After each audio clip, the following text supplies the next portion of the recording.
British literature को फटाफट से देखते हैं और समझते हैं और साथ ही साथ उसमें याद करने का जो कंटेंट है वो एक ही जगह पे यहाँ कंपाइल कर दिया गया है। तो सबसे पहले हम ये देखेंगे कि जो इंग्लिश का ब्रिटिश लिटरेचर है वो किस एरिया में डेवलप हुआ और कौन वो लोग थे, पर्सन्स थे, कौन सी टाइमिंग थी और एंग्लो सैक्सन से पहले ब्रिटेन में या इस लिटरेचर को लेके क्या कंडीशन थी और उसके बाद की क्या कंडीशन है। तो इसको लेकर के आज हम चर्चा करेंगे। तो सबसे पहले हम बात करते हैं उस एरिया की। तो एरिया की जब बात करते हैं कि किस एरिया में वो डेवलप हुआ, तो ये जो मैप है इस मैप को एक बार देखते हैं कि इस मैप से पता चलेगा हमें, बल्कि इससे पहले भी हम आधुनिक जो यूरोप है ना उसका मैप देखते हैं एक बार। तो इसका मैप जब देखने लगते हैं तो ये है आपका यूके का एरिया, या जिसको आज ग्रेट ब्रिटेन के नाम से भी जानते हैं। तो इसके ये जो देश हैं इनको एक बार ध्यान से देख लेते हैं, क्योंकि ये जो इंग्लिश का पूरा लिटरेचर है, या जिसको हम एंग्लो सैक्सन शुरुआती जो लिटरेचर है जिसको हम एंग्लो सैक्सन लिटरेचर बोलते हैं, उसके लिए हमें इन इन एरिया के बारे में थोड़ी जानकारी होनी चाहिए। ये नॉर्थ सी है, नॉर्थ सी के आसपास नॉर्वे है, ये स्वीडन है, ये डेनमार्क है। तो इनको डेंस बोलते हैं। यहाँ के लोग जो नीदरलैंड के पास के ये डच, और ये जो नॉर्थ जर्मनी का इलाका एरिया है, और ये जो है गॉटलैंड, जो बाद में हम गीट के रूप में भी इसको पढ़ेंगे। तो ये स्वीडन का एरिया है। तो ये जो नॉर्थ सी और बाल्टिक सी के आसपास के जो एरियाज हैं एक बार इनको हमें जरूर ध्यान से देखना चाहिए। यहीं के लोग इस एरिया में ऐसे ऐसे इन्वेशन करेंगे, ये हैं, ये हैं, ये हैं। इन्हीं के इन्वेशन से यहाँ पे एक नई भाषा का लिटरेचर स्टार्ट होता है, और जो यहाँ पे पहले था वो धीरे धीरे अवरुद्ध हो जाता है। और इसके साथ साथ हमें इनके आने से पहले यहाँ कौन सा राज्य था और यहाँ पे किस टाइप का लिटरेचर था। तो ये रोम का एरिया है। यहाँ इनका पूरा यहाँ से यहाँ तक वेस्टर्न जो रोम का राज्य था वो ये एरिया है सारा का सारा। तो ये जो अभी यूरोप का मैप है, तो ये एक बार हमने देख लिया। उसके बाद में इसको इसको देखने के बाद में तो अब आ जाते हैं हम लौट के इसी पे कि वो कौन सा एरिया था कि जहां से एंग्लो सैक्सन्स लोग ब्रिटेन में आए। तो ये है, ये जूट जो डेनमार्क का एरिया है, ये साउथ डेनमार्क है जो अभी हमने मैप में देखा, जहां से एंगल्स आए, और ये नॉर्थ डेनमार्क से जूट्स आए। और ये जो सैक्सन लोग हैं ये नॉर्थ जर्मनी और नीदरलैंड के आसपास से लोग इधर आए। तो इन्होंने यहाँ पे आके जो ये आज का ब्रिटेन है उसमें ये जो एरिया है,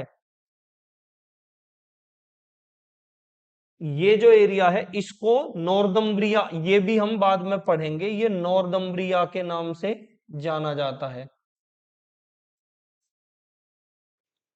तो इसके ये भी हमारे लिटरेचर में पढ़ने में काम आएगा। तो जो इंग्लिश सेक्शंस जो लोग थे उन्होंने इस एरिया पे शासन किया। शुरू में इंग्लिश लोगों ने यहाँ पे किया, ये जूट्स ने किया। इस तरीके से इस मैप से हम जान सकते हैं, इससे ज्यादा इसमें कुछ जानने के लिए जरूरत नहीं है।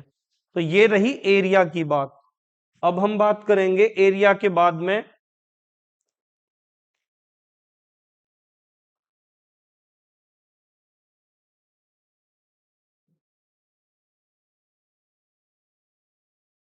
एरिया के बाद में हमारी दूसरी जो बात थी कि वो लोग कौन थे। तो लोग कौन थे, where did the Anglo Saxons come from. तो ये लोग कौन थे और कहां से आए थे। तो last Roman soldiers left Britain by AD 410। इससे पहले ब्रिटेन पे रोमन्स का राज्य था, रोमन्स यहाँ पे रूल करते थे। New people came to Britain in ships across the North Sea. North Sea जैसा हमने अभी मैप्स में देखा था, नॉर्थ सी के आसपास से लोग यहाँ पे आए, द एंग्लो सेक्सन, और यही लोग एंग्लो सेक्सन्स कहलाए इनकी ट्राइब्स के नाम पे। तो the Anglo Saxon age in Britain was around AD 410 to 1066। ये टाइमिंग्स हमें थोड़ी याद होनी चाहिए। The Anglo Saxons were a mix of tribes, Germany, Denmark and the Netherlands. ये अभी हम देख चुके मैप्स में। The three biggest were the Angles, तो इनमें जो सबसे ज्यादा लोग थे जनसंख्या में वो एंगल्स थे, और सेकंड पे सेक्शंस और थर्ड पे Jutes. The land they settled in became known as Angle land, और इसीलिए उसको इनके नाम पे एंगल लैंड बोला गया, और बाद में ये इंग्लैंड बन गया। दे brought Germanic language and new customs, इनसे ये अपने साथ में क्या लाए, जर्मनिक लैंग्वेज, मतलब ये जो शुरुआती एंग्लो सैक्सन्स लैंग्वेज है, जिसको एंग्लो सैक्सन लैंग्वेज बोलते हैं, ये एक जर्मन लैंग्वेज है। और जर्मन लैंग्वेज किससे कनेक्ट करती है, German language Indo European language, मतलब भारत में भी हम जो भाषाएं बोलते हैं उनके बहुत सारे शब्द इनसे मिलते हैं। तो प्राचीन भाषाओं के जो ग्रंथ हैं उनमें भी आपस में बहुत सारे शब्द मिलते हैं। They brought Germanic language and new customs, if we use the modern names for the countries they came from the Saxons were German Dutch, German और नीदरलैंड के आसपास का जो एरिया, वहां से जर्मन डच सेक्शंस कहलाए। एंगल्स सदर्न डेनिस लोग, southern Denmark के, और जो जूट्स हैं वो नॉर्दर्न डेनिस लोग। तो अभी इनको बिल्कुल फिक्स ऐसा का ऐसा ही मतलब एक थोड़ी समझ बनाने के लिए ऐसा कोई रटने के लिए इसमें ऐसा नहीं है कुछ भी। एक ये वाली बात हो गई। उसके बाद एरिया हो गया, पर्सन हो गया, टाइमिंग हो गई। बिफोर एंग्लो सेक्शंस, उससे पहले क्या था ये भी हमने देख लिया। बिफोर एंग्लो सेक्शंस क्या था, रोमन्स थे वहां पे। अब हम आफ्टर में चलते हैं, उसके बाद जब ये आ गए तब क्या हुआ। तो ये मैप हमने देख लिया कि इंग्लिश लोग आए यहाँ पे, एंगल्स और एंगल सेक्शंस यहाँ पे, जूट्स यहाँ पे, और बाद में हम यहाँ नॉर्थम्ब्रिया में भी देखेंगे कि कैसे यहाँ पे इन्होंने स्पेशल, मतलब वो लिटरेचर के रिगार्डिंग कैसे वो एरिया में लिटरेचर ज्यादा डेवलप हुआ।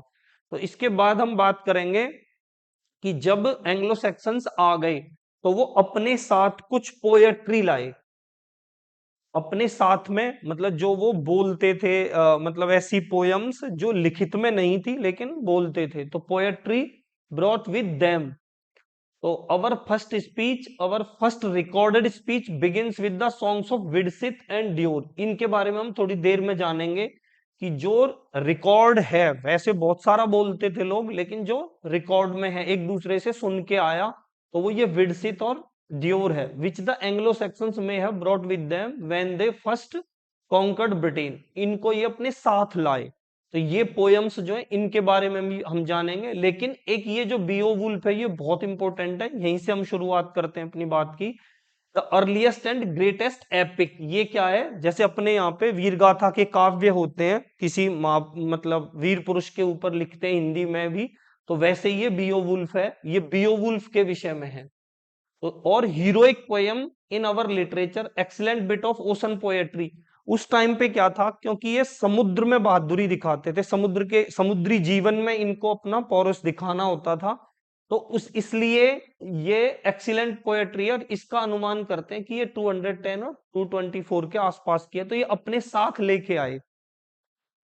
तो इसकी शुरुआत जो होती है वो एक सील्ड नाम के जो एक राजा होता है, king of the Spear Danes, उसके साथ होती है। तो इसके साथ भी एक स्टोरी जुड़ी हुई है, शॉर्ट में मैं वो स्टोरी जल्दी जल्दी बताता हूं कि जो ये सील्ड था, मतलब उस जिस टाइम पे स्पीयर डेंस, मतलब डेनमार्क का ये एरिया रहा होगा, इस एरिया में जब कोई राजा नहीं था, तो उस टाइम पे इसके कोस्टल रीजन में समुद्र तट पे एक शिप आता है, और उस शिप में बहुत सारा सामान, शस्त्र आदि होते हैं, वेपन्स होते हैं, और तो उसमें ही एक छोटा बच्चा रखा हुआ होता है जिसका नाम होता है सील्ड।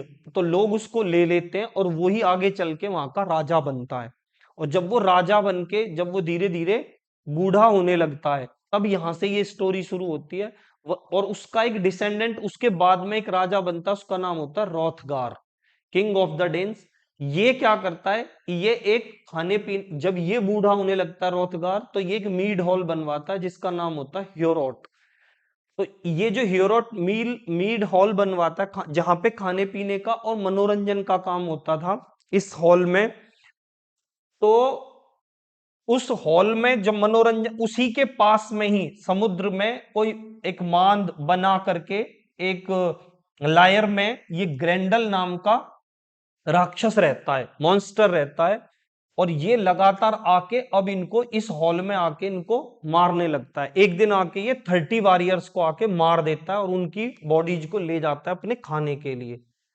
तो ऐसा करके लगातार 12 विंटर्स तक ऐसा होता रहता है। ग्रेंडल जो है वो उसमें आता है और लोगों को मार देता है। तो जब ये बात धीरे धीरे करके आसपास फैलती है और समुद्र पार जाती है, तो ये चली जाती है गीट्स के एरिया में। ये आजकल का जो स्वीडन का एरिया है मॉडर्न, अभी जो हमने मैप देखा था स्वीडन में, मतलब उस समुद्र के पार। तो वहां पे एक व्यक्ति होता है किंग हिगलक। किंग हिगलक का रूल होता है, इसके पास में ही रह रहा होता है जो इस एपिक का मेन हीरो है बियोवुल्फ, और इसके पास तक ये बात पहुंचती है। तो जब बियोवुल्फ कैसा होता है, immense strength and courage and a mighty swimmer who had developed his power fighting the knickers. जो समुद्री जीव होते हैं, मॉन्स्टर वगैरह हैं, सील्स हैं, उन सब से ये लड़ सकता था। इसने ऐसी पावर पैदा कर ली थी अपने पास। जब इसको ये पता लगता है कि राजा को, डेंस राजा को ऐसी दिक्कतें हैं, तो ये उससे लड़ने के लिए अपने कुछ वॉरियर्स के साथ आ जाता है। और जब ये पहुंचता है कहां पे, डेंस में, तो क्वीन वेल्ड्यू जो होती है, ये रोथगार की क्वीन होती है, ये उसका स्वागत करती है। तो इसके बाद क्या होता है, ये उनसे लड़ता है। ये किससे लड़ता है, ग्रेंडल से लड़ता है, और लास्ट में इसको, ग्रेंडल को क्या करता है, ये मार देता है। ग्रेंडल को मार देता है। अब जब ये ग्रेंडल को मारने का उत्सव मना रहे होते हैं, तो तभी अगली रात में जो ग्रेंडल की माँ है, एक दूसरी राक्षस, वो किसी राजा के जो who is friend and adviser of the king, उसी राजा का जो एशर नाम का फ्रेंड होता है, उसको उठा ले जाती है। तब ये जाकर के बियोवुल्फ जो इस का हीरो है, इस पोएट्री का, वो इसको जाके मारता है, ग्रेंडल की माँ को भी, और फिर वहां से अपने विजय की मुद्रा में वापस आता है। तो फिर ये राजा बन जाता है। अब राजा बनता है बियोवुल्फ। और ये जब वहां पे राज्य कर रहा होता है, फिर इसकी जब धीरे धीरे वृद्धावस्था आ रही होती है, तब ये एक फायर ड्रैगन से भी लड़ाई लड़ता है। फायर ड्रैगन से लड़ते हुए इसको क्या होता है, उस आग में ये, मतलब इसको भी मार देता है, लेकिन झुलस जाता है बुरी तरह। और इस युद्ध में इसकी हेल्प करता है इसका साथी विगलफ, लेकिन लास्ट में ये वीर गति को प्राप्त होता है। तो you will find no other such picture of brave man's death. ऐसी कल्पना, इतनी अच्छे ढंग से पोएट्री लिखी गई है कि इसमें एक बहादुर व्यक्ति की मृत्यु को दिखाया गया है कि वो कैसे अपने कर्तव्य के लिए और अपने लोगों की रक्षा के लिए अपने प्राण की आहुति दे देता है। The rhythm of Beowulf and Indeed of all our earliest poetry dependent upon accent and alliteration. ये भी काफी मतलब समझने लायक चीज है कि अलिटरेशन क्या होता है। जितनी भी शुरुआती पोएट्री है, उसमें क्या है, that is the beginning of two or more words in the same line with the same sound or letter. मतलब कोई भी लाइन आती है, उस लाइन के दो या दो से ज्यादा शब्द हैं, to or more words in the same line with the same sound से शुरू होते हैं। जैसे एस एस से ही स्टार्ट हो सकते हैं, एल एल से ही, या बी बी से ही, इस टाइप से ये बियोवुल्फ की स्टोरी है। अब बात करते हैं हम बियोवुल्फ की स्टोरी के बाद में विडसित की। द पोयम विडसित, विडसित का मतलब होता है, जैसे हिंदी साहित्य में भी, हिंदी के लिटरेचर में भी, जो हिंदी लिटरेचर पढ़ते हैं वो जानते हैं कि पहले चारण लोग हुआ करते थे, जिन्हें आजकल भी भाट आदि बोलते हैं, जो गाने का काम करते थे। किसके, जो उन्हें आश्रय देता था उसकी प्रशंसा में गीत गाते थे। ऐसे ही ये विडसित है। तो ये क्या करते हैं, विडसित मतलब वाइड गोअर, जो दूर दूर तक जाता हो या घूम घूम के जाता हो, at least probably the oldest in our language. तो ये विडसित को कह सकते हैं, या विडसित एक ये पोयम है, बहुत पुरानी या सबसे पुरानी। The author and the date of its composition are unknown, date पता नहीं है, but the personal account of the minstrel's life, जो ये गायक है इनकी जिंदगी से, कि ये बिफोर द एंग्लो सेक्शंस, ये उस टाइम से पहले की है जब ये ब्रिटेन आई। तो ये 5th सेंचुरी में आए, तो ये उससे पहले की है। सेम विडसित, ये जो लोग सौरों में जो गाते थे उसके बारे में डियोर लेमेंट में। In Deor we have another picture of Saxons, scop और minstrels. Saxon, Anglo Saxons time के जो स्कोप और जो गायक हैं, not in glad wandering but in manly sorrow. अब ये दुख में क्यों गाते थे, मतलब दुख में इस पोएट्री में और इसमें क्या फर्क है, बस इतना फर्क है कि इसमें सोरो है। मतलब जब कोई एक कवि कहीं किसी की प्रशंसा में गाता है, राजा की या अपने जमींदार की, तो जब कोई दूसरा अच्छा आता था तो वो उसको हटा देता था। तो इनका दुख कभी खत्म नहीं होता था, इनको बार बार नई नई जगह तलाशनी होती थी। ये इस पोयम में। थर्ड जो ये फोर्थ पोयम है वो है द सी फेरर। इसके नाम से ही लगता है कि इसमें क्या दिखाया गया। सी फेरर का मतलब समुद्र में लंबी लंबी यात्राएं करने वालों को सी फेरर बोलते हैं। तो सी फेरर इसमें एक एल्गोरिकल पोयम है। इसमें यह दिखाया गया कि जैसे समुद्र है वैसे मानव का जीवन है, और समुद्र में जैसे चलना दुष्कर होता है उस टाइम पे, विशेषकर जब ऐसे साधन नहीं थे जो आज हैं, तो उन विपत्तियों से जैसे पार पाते हैं वैसे ही जीवन में जो पार जाते हैं उनके लिए ये, उनकी बहादुरी के लिए पोयम लिखी हुई है। और उसी टाइम के जैसे फाइट एट फिंसबर्ग, ये एक छोटी पोयम है, fragment of 50 lines. The defence of hall by Hnaef, एक हॉल होता है उसकी ये इसका हीरो रक्षा करता है with 60 warrior against the attack of Finn and his army.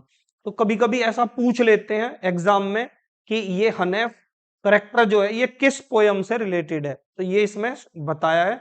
फिर एक पोयम होती है वाल्डेयर। इसमें क्या होता है, ये अपनी जिससे सगाई हो रखी है हिल्दगुंद, अपनी पार्टनर के साथ में ये अटीला में बंधक बना लिया होता है और ये वहां से बच के पार जाता है। ये इस पोयम में दिखा है। तो ये शुरुआती पोयम है जो ये लोग अपने साथ लाए थे। तो इस पे थोड़ा हमने डिस्कस किया।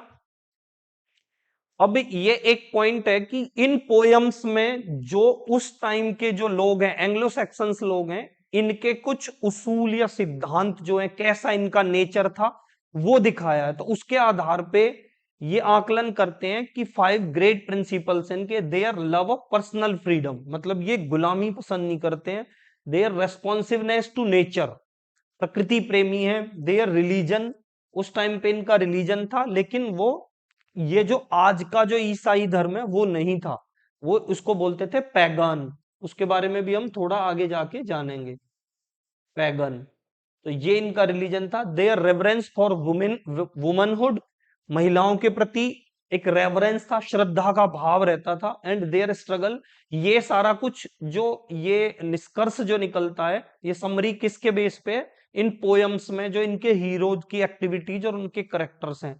And their struggle for glory as a ruling motive in every noble life, जैसे एक शाही व्यक्ति और जो कुलीन व्यक्ति लोगों की रक्षा करता है, और वैसी इनकी ग्लोरियस लाइफ थी, ये इसमें है। और जैसे बियोवुल्फ में बहादुरी दिखाई गई है, and Paradise Lost two great epics, यहां से ये लैंग्वेज डेवलप होती है कि कैसे एंग्लो सैक्सन की शुरुआती भाषा बियोवुल्फ में दिखाई है, और कैसे फिर वो इंग्लिश के रूप में पैराडाइज लॉस्ट में हम बाद में जाके पढ़ेंगे। टू ग्रेट एपिक्स, दोनों ही ये एपिक्स हैं, वीर गाथा के काव्य हैं, which show the root and the flower of our literary development. तो ये यहाँ पे ये रूट है, और बाद में ये फूल बन जाता है कहाँ जाके, ये लैंग्वेज पैराडाइज लॉस्ट में जाके। तो ये हम अब आगे देखते हैं। तो ये जो पोयम्स थी ये अपने साथ लाए थे। अब हम आगे देखेंगे कि जब क्रिश्चियनिटी आ गई कहां पे, ब्रिटेन में, या जिसको आज का हम यूके या ब्रिटिश आइल्स के आसपास के क्षेत्रों में, तब वहां पे क्या हुआ, Christian writers of the Anglo Saxon period. तो इसको हम कैसे समझेंगे कि नॉर्दम्ब्रियन लिटरेचर। तो क्या था कि the first of these under the leadership, मतलब दो तरीके से, टू ग्रेट स्कूल्स, मतलब दो शाखाएं थी किस चीज की, जो ईसाइयत का प्रभाव था, क्रिश्चियन इन्फ्लुएंस इंग्लैंड में जो आया वो दो शाखाओं में आया, दो तरीके से आया। First of these under the leadership Augustine, एक तो ऑगस्टीन लेके आए, ये सेंट ऑगस्टीन केम फ्रॉम रोम, ये कहां से आए, रोम से। तो it spread in the south and centre of England, ये कहां पे फैला, जैसा हमने पहले मैप्स में देखा था कि जहां पे ज्यादातर सेक्शंस का एरिया था। It spread in the south and centre of England, specially in the kingdom of Essex. It founded schools and partially educated the rough people, but it produce no lasting literature. इन्होंने जो Christianity से related जो education था वो सामान्य लोगों के लिए दिया, पर कोई ऐसा लिटरेचर नहीं दिया कि जो काफी लंबे समय तक रहता।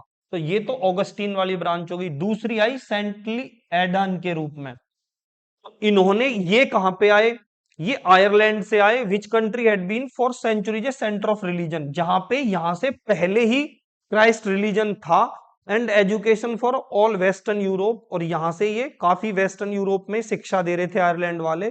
The monk of this school labour chiefly Northumbria, ये इंग्लैंड का नॉर्थ साइड का एरिया है।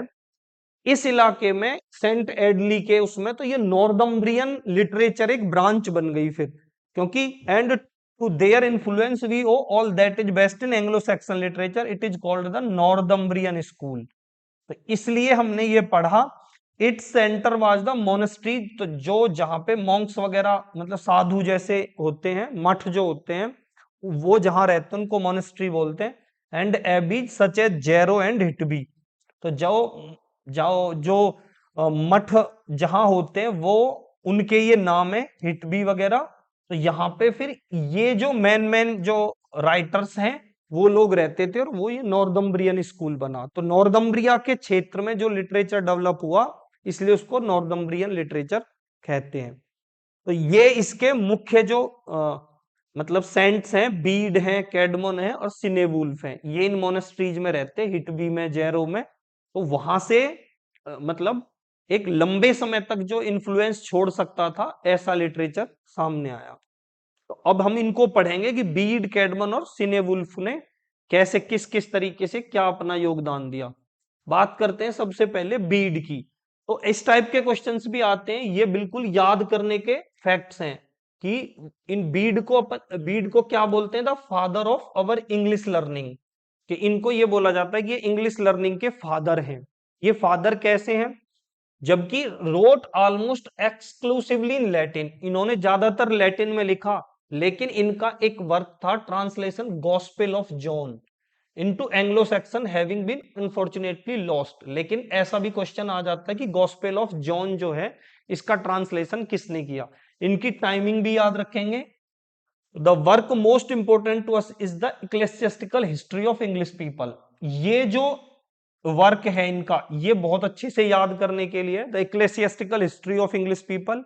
ये क्या है, जो धार्मिक इतिहास है, मतलब धर्म के प्रचार प्रसार के लिए लोग जो इधर उधर गए, उनका लेखा जोखा ब्यौरा, क्योंकि उस टाइम पे जो क्रिश्चियन धर्म है उसको उसको लेकर के, क्रिश्चियन रिलीजन को लेकर के जो सेंट इधर से उधर आते जाते रहे, रोम गए या इधर उधर के क्षेत्रों में गए, उन सब की हिस्ट्री, उस टाइम की जो पॉपुलर इवेंट्स हैं वो इसमें इन्होंने दिए हैं। तो इसलिए, क्योंकि शिक्षाएं जो लैटिन में सीख रहे थे उन्हें लोग इंग्लिश में ट्रांसलेट करके दे रहे थे, तो इसीलिए इनको फादर ऑफ इंग्लिश लर्निंग कहा जाता है।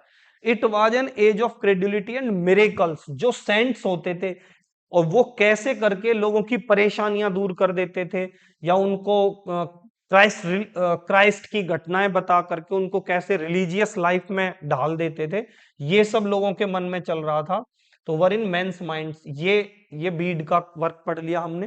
और ये बहुत इंपॉर्टेंट हो जाते हैं कैडमन।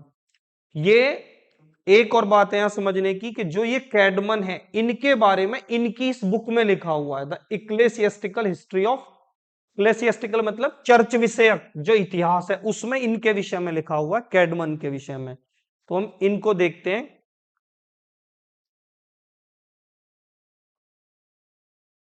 जैसे हमने ये पढ़ा कि if Beowulf and the fragments of our earliest poetry, जो हमने अर्लीस्ट पोएट्री देखी, were brought into England, then the hymn given above is the first verse of all native English. ये जो वो जो शुरुआती हमने कई सारी पोएट्री और एपिक एक बियोवुल्फ के साथ में देखे, वो सब वो साथ लाए, लेकिन ये क्या है, नेटिव है, नेटिव है, जो वहीं के भूमि में लिखी गई। तो अब ये इसका कितना ज्यादा महत्व हो जाता है, और इसकी फिक्स टाइमिंग पता है, ये अबाउट 665 एडी में, तो 665 एडी में ये लिखी गई। Now must be hymn the master of heaven, the might of the maker, the deeds of father, ये हम देख सकते हैं। First verse of all native English song that has come down to us, and Caedmon is the first poet. तो अगर ये पूछे कि नेटिव जो फर्स्ट पोएट है वो कौन से हैं, कैडमोन है, इज द फर्स्ट पोएट। और जो पहले हैं उनका तो ना तो पोएट पता फिक्स और ना फिक्स डेट पता, लेकिन इनका फिक्स पता है। Caedmon is the first poet to whom we can give a definite name and date. The words were written about 665 AD and are found copied at the end of a manuscript of Bede's ecclesiastical history. जिनको हम father बोलते हैं उन्हीं की book में ये लिखा हुआ है। किसमें? The father of our English learning, Bede की the ecclesiastical history of English people में लिखा हुआ है। किसके बारे में? किसके बारे में लिखा हुआ? कैडमन के बारे में। अब कैडमन के बारे में क्या लिखा हुआ है, तो अब हम देखते हैं लाइफ ऑफ कैडमन। कैडमन की लाइफ भी थोड़ी मतलब इंटरेस्टिंग लाइफ है। What little we know of Caedmon, the Anglo Saxon Milton. तो जैसे उनको फादर ऑफ इंग्लिश लर्निंग बोलते हैं, किसको? बीड को। तो कैडमन को क्या बोलते हैं? The Anglo Saxon Milton. इस टाइप के कभी कभी स्टेटमेंट्स पूछ लेते हैं। As he is properly called is taken from Bede's account of Abbess Hilda. ये एक साध्वी होती है वहां की, अबेस हिल्दा, उनके अकाउंट के बिहाफ पे बीड्स ने ये चीज लिखी है। कहां पे? उनकी मोनेस्ट्री होती है हिटबी। तो ये इसके बारे में बताती है कैडमन के विषय में कि कैडमन कौन थे।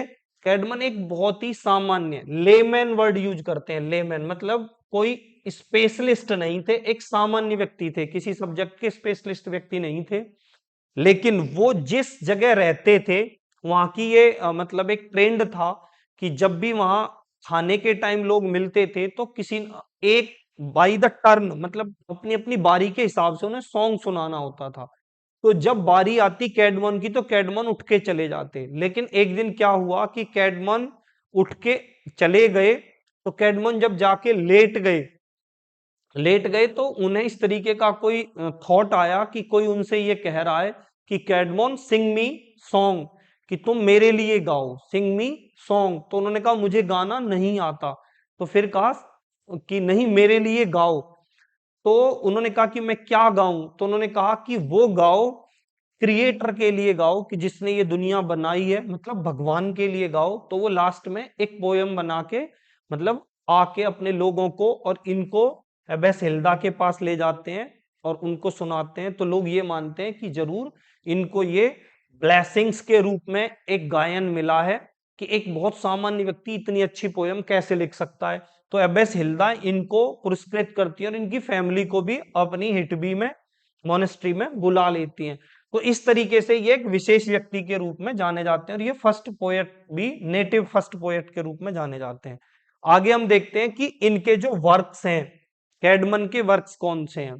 तो इनका जो इंपोर्टेंट वर्क है, सबसे इंपोर्टेंट वर्क है वो है पैराफ्रेज। और ये पैराफ्रेज को it is the story of genesis exodus, ये क्रिश्चियनिटी के जो कुछ क्या है रिलीजियस पॉइंट ऑफ व्यू है, genesis exodus and A part of Daniel, ये इनकी कहानी है इस पैराफ्रेज में।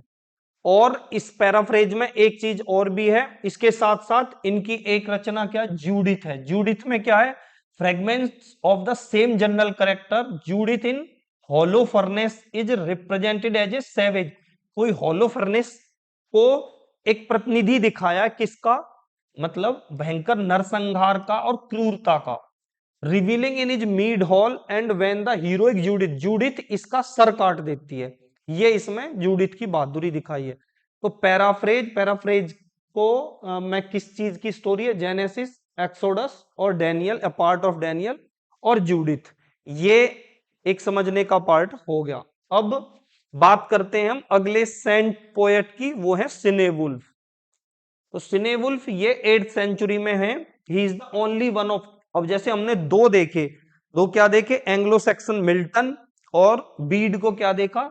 The father of English learning. तो ये क्या है? इनकी विशेषता क्या है? इनकी विशेषता ये है कि ये अर्ली पोएट्स केवल यही है, only one early poets who signed his works, कि जिन्होंने अपने वर्क को साइन किया। तो अब इनके और इनके इससे ज्यादा इनके बारे में जानकारी नहीं है। अब हम देख लेते हैं कि इनके जो साइंड वर्क्स हैं, मतलब जिन पे अपना नाम आदि लिख के बताते हैं कि ये मैंने लिखा है। The only signed poems Christ, Juliana, the Fates of the Apostles and Elene. और अनसाइंड पोएम्स कौन सी हैं इनकी? Andreas, the Phoenix, the Dream of the Rood, the Descent into Hell, Guthlac, the Wanderer and some riddles, riddles कहते हैं कुछ पहेलियों को, जैसे कोई चीज बूझने को बोल देते हैं कि जब किसी को अपने मन से कुछ बूझना होता है। तो the swan the storm spirit are unusually beautifully, ये दो जो रिडल्स हैं इनके काफी अच्छे हैं। तो क्राइस्ट से, जैसे नाम से पता लगता है क्राइस्ट के विषय में है इसमें, ऐसे ही ये ज्यादातर क्योंकि ये सेंट लाइफ में है तो ये क्राइस्ट और क्राइस्ट से रिलेटेड जो सेंट्स वगैरह हैं तो उनकी, और क्राइस्ट से रिलेटेड जो उनके साइंस हैं, जैसे रूड है, क्रॉस के जो साइंस हैं उनके बारे में इन पोयम्स में है। अब देखते हैं कि ये जो नॉर्दम्ब्रियन लिटरेचर है, जो सेंट्स और मॉन्क्स ये लिख रहे थे, इसका पतन कैसे हुआ, ये कैसे समाप्ति की ओर गया। तो decline of Northumbrian literature toward the end of the century in which स्लेवुल डेंस स्वेप्ट डाउन। तो यहाँ पे क्या कर दिया, डेंस लोगों ने नॉर्दम्ब्रिया पे अटैक कर दिया था on the English coast and overwhelmed Northumbria. इन्होंने, डेंस ने इसको ओवरहेल्म कर दिया। तो इन्होंने क्या किया, इनकी जो मोनेस्ट्रीज थी, बुक्स थी, लाइब्रेरीज थी, सबको समाप्त कर दिया, किसी में आग लगाई, किसी को फेंक दिया। So all true Northumbrian literature perished, जो ओरिजिनल था वो तो गायब ही हो गया, with the exception of few fragments, कुछ बचे हैं। And that which we now possess is largely a translation in the dialect of the west section. आगे हम देखेंगे कि वेस्ट सेक्शन डायलेक्ट वाला, वेस्ट डायलेक्ट मतलब जो हम देख रहे थे ना कि कैसे एंगल्स और सेक्शंस लोग आए थे, तो जो सेक्शंस एरिया की जो लैंग्वेज थी, उस लैंग्वेज में, क्योंकि आगे हम देखेंगे एक राजा के बारे में जो सेक्शंस किंग थे, और तो उन्होंने ही इस लिटरेचर को बचाने के लिए ट्रांसलेट किया, जो जहां जहां से जो जो बुक उनके पास पहुंची उसको उन्होंने ट्रांसलेट करके इसको बचाया। तो इस तरीके से ये मतलब इसका पतन हो गया नॉर्दम्ब्रियन लिटरेचर का। तो हमने ये तीनों जो देखे मुख्य मुख्य नॉर्दम्ब्रियन लिटरेचर के जो पोएट्स हैं, with the conquest of Northumbria ends the poetic period of Anglo-Saxon literature with Alfred the Great of Wessex, our prose literature makes a beginning। अब यहां से हम क्या देखते हैं, प्रोज लिटरेचर की शुरुआत होती है। अब तक हम देख रहे थे कि केवल कविताएं पढ़ रहे थे, अब यहां से हम गद्य भी पढ़ेंगे, मेक्स ए बिगिनिंग। और तो अल्फ्रेड के साथ में ये चीज देखने को मिलेगी। तो ये डेन्स डेन्स ने जो अटैक किया वो नॉर्दम्ब्रिया की तरफ किया, लेकिन ये किधर थे सेक्शंस, साउथ इंग्लैंड की तरफ। तो वहां पे ये किंग बने Alfred, the greatest of Anglo section Kings. ये एंग्लो सेक्शंस और भी जो राजा रहे होंगे, लेकिन ये एंग्लो सेक्शंस के ग्रेटेस्ट हैं, यही सबसे लिटरेचर की दृष्टि से सबसे महान राजा माने जाते हैं। And his good works include among others the education of half a country. इन्होंने लोगों को पढ़ने के लिए और पढ़ाने की उनकी व्यवस्था की। The salvage of noble native literature, जो एक अच्छा साहित्य था उसकी रक्षा की। And the creation of the first English pros, और सबसे पहला इंग्लिश प्रोज लिखा, इसके लिए इनको जाना जाता है। इनका लाइफ और टाइम कैसा रहा अल्फ्रेड का, तो इन्होंने नॉर्थमैन के साथ स्ट्रगल किया। नॉर्थमैन, अब नॉर्थमैन कौन लोग थे कि जो, जैसे ये ही लोग जब नॉर्थ इधर से जाकर के और फ्रांस की तरफ जाकर के, मतलब डेन्स लोग हैं या जो जर्मन और डच लोग हैं या स्कैंडिनेवियन लोग हैं, जब यही लोग नॉर्वे से जाने वाले लोग हैं, ये लोग जब धीरे धीरे अटैक करते हुए और फ्रांस की तरफ चले गए और वहां से जब लौटे तो इनको नॉर्थमैन कहा गया। तो terrific struggle with Northman and treaty of Wedmore in 878। तो ये ट्रीटी भी याद करने की कि इन्होंने नॉर्थमैन के साथ स्ट्रगल किया था। Alfred as king of Wessex, Wessex के एरिया के राजा बने, होल नॉर्दर्न कंट्री। और वेसेक्स के साथ साथ में ये इनका आधिपत्य हो गया पूरी नॉर्दर्न कंट्री पे। तो ये, तभी तो ये नॉर्दम्ब्रिया तक लिटरेचर की रक्षा कर पाए। Read and right Latin so that he might lead his people. बाद में इन्होंने क्या किया, युद्ध में भी ये किंग बने और युद्ध में एक नायक के रूप में रहे, हीरो बने। साथ में जब ये अपने लोगों को रूल करना चाहते थे तो शांति का भी नायक, शांत मतलब पीसफुली हीरो भी बनना चाहते थे। तो रीड एंड राइट लैटिन, तो इन्होंने लैटिन को पढ़ना लिखना सीखा तलवार छोड़ के। He might lead his people in peace. Alfred set himself to the task of educating his people. अपने लोगों को पढ़ाने की, मतलब पढ़ने के लिए, पढ़ाने की इन्होंने भरपूर कोशिश की। और इन्होंने एक नेवी भी बनाई, task first of teaching every free born Englishman to read and write his own language and second of translating. और इन्होंने क्या किया कि जो भी एंग्लो सेक्शन एरिया में कोई पैदा होता वो पढ़ सके, उसके लिए इन्होंने ट्रांसलेशन किए into English the best books for the instructions, every poor scholar was honoured. कोई भी व्यक्ति, कोई चाहे गरीब से गरीब विद्वान व्यक्ति हो, वो उसको सम्मान किया जाता था इनके कोर्ट में, मतलब इनके किले में या इनके सभा में। With the exception of the Caedmon's hymn, जो कैडमन्स का हमने वो पोयम देखी थी हमने, उसको छोड़ के we have hardly a single leaf from the great literature of Northumbria, जो उसका ओरिजिनल लिटरेचर है नॉर्थम्ब्रिया का वो तो पेरिस्ट हो गया, मतलब गायब हो गया, लेकिन इन्होंने जो इनका डायलेक्ट था उसमें इसको ट्रांसलेट करवाया। तो अब हम देखते हैं इनके वर्क्स, कि ये तो अल्फ्रेड की महानता इसमें दर्शाई। अब इसके वर्क्स देखते हैं, इन्होंने काफी काम किया। इन्होंने 4 ट्रांसलेशन किए, ये बड़े महत्वपूर्ण महत्वपूर्ण काम किए। हिस्ट्री और ज्योग्राफी के लिए ओरोसियस की यूनिवर्सल हिस्ट्री एंड ज्योग्राफी का ट्रांसलेशन किया, क्योंकि ये सारी बुक्स लैटिन में थी। बीड्स की हिस्ट्री जो हम शुरू में देख रहे थे, जो उन्होंने इक्लेसियास्टिकल हिस्ट्री लिखी, उसको first great historical work written on English soil, तो इन्होंने इसका ट्रांसलेशन किया। पोप ग्रेगरी की जो बुक है shepherd's, book intended specially for the clergy, church विषयक जो उन प्रार्थनाओं आदि से जुड़ी हुई जो बातें होती होंगी, तो उसके लिए इन्होंने इसका भी ट्रांसलेशन किया। हिस्ट्री की बुक, ज्योग्राफी के लिए, पूजा पाठ के लिए, और ये फिलोसॉफी के लिए, Boethius consolations of favourite philosophical work middle age की। अब जो इनकी सबसे महत्वपूर्ण जो रचना है वो ये है, most important than any translation is the Anglo Saxon Chronicle. ये इन्होंने क्या, इंग्लिश और एंग्लो सैक्सन जो राजा थे उनके उनका पूरा क्रॉनिकल, मतलब उनकी एक समसामयिकी, एक पूरा घटना चक्र ऐसे दिया। तो the chronicle was continued after Alfred death, और ये उनकी डेथ के बाद भी चलता रहा।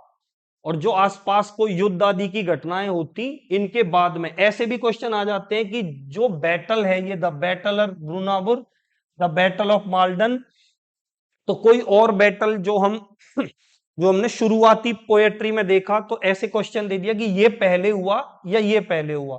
तो ये ध्यान देने का है कि ये क्रॉनिकल काफी बाद का है, और उसमें भी फिर ये घटना इनके बाद में जोड़ी गई।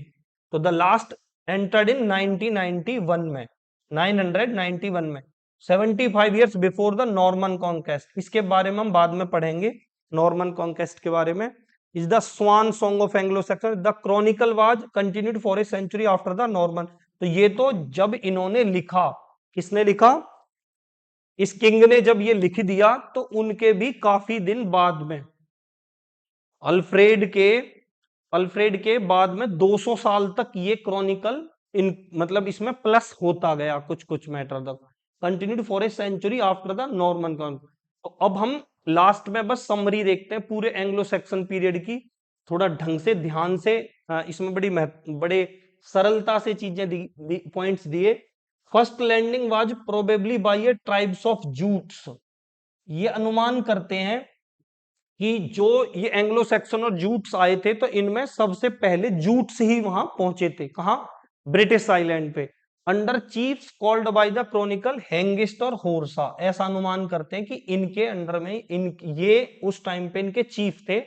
Date is doubtful but year is 449 is accepted by the most historian. 449वें इस वर्ष में ये लोग वहां पे पहुंचे। कौन, जूट्स।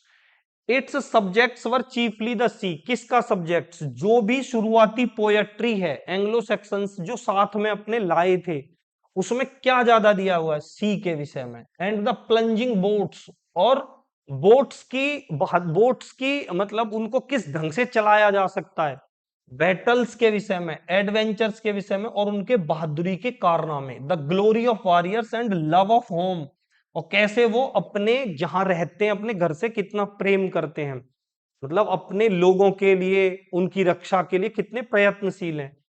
ऑलिट्रेशन मतलब वही सेम साउंड, और मतलब एक ही लाइन में एक से ज्यादा अक्षरों में, एक से ज्यादा शब्दों की शुरुआत एक से ही अक्षरों से होनी, and an abrupt break in the middle of each line gave their poetry a kind of martial rhythm। और कविताओं को इस ढंग से गाया गया है कि वो उनको बहादुरी के लिए प्रेरित कर सकें।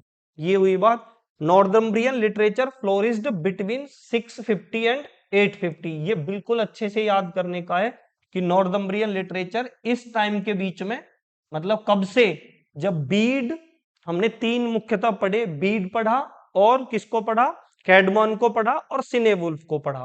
तो इनकी ये टाइमिंग रही। In the year 867 Northumbria was conquered by the Danes. हमने डेन्स को, तो इन्होंने ये 867 में इसको कॉन्कर कर दिया।